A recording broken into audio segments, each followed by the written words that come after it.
Assalamualaikum warahmatullahi wabarakatuh. Perkenalkan, nama saya Windu Suci Wulandari dari kelas BKI 1E. Saya akan memaparkan materi persepsi. Yang pertama, pengertian persepsi. Persepsi adalah kondisi tingkah laku manusia saat menerima dan memberikan reaksi terhadap rangsangan panca indera. Pengertian persepsi juga bisa diartikan sebagaimana kita sedang mengamati suatu objek dan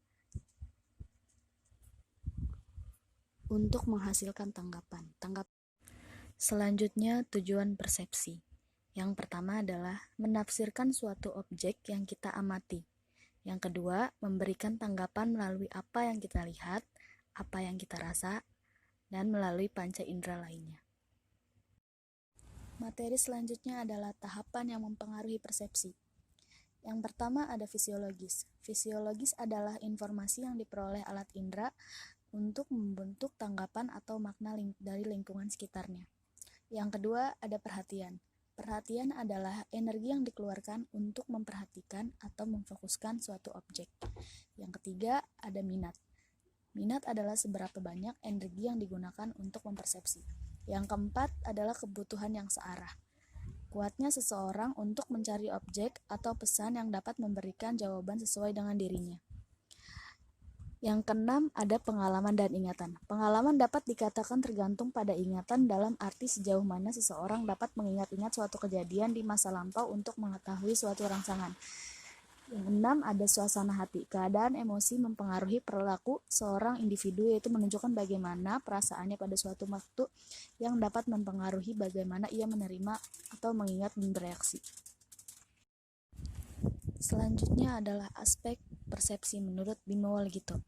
Yang pertama ada kognisi. Aspek ini menyangkut komponen pengetahuan serta segala sesuatu yang diperoleh dari hasil pikiran individu pelaku persepsi. Yang kedua, afeksi. Aspek ini menyangkut komponen perasaan dan keadaan emosi individu terhadap objek tertentu, karena segala sesuatu yang menyangkut evaluasi baik buruk berdasarkan faktor emosional seseorang. Yang ketiga, konasi dan psikomotor. Aspek ini menyangkut motivasi, sikap, perilaku, dan selanjutnya adalah kelebihan persepsi. Yang pertama, dapat memberikan arti otak manusia bisa menafsirkan rangsangan yang diterima oleh panca indera. Yang kedua, persepsi juga menjadi pembeda manusia dari hewan dan juga membedakan manusia satu dengan individu lainnya. Yang terakhir ada indikasi persepsi. Di dalam proses persepsi, seorang individu dituntut untuk memberikan penilaian terhadap suatu objek yang dapat bersifat positif maupun negatif, senang maupun tidak senang, dan sebagainya.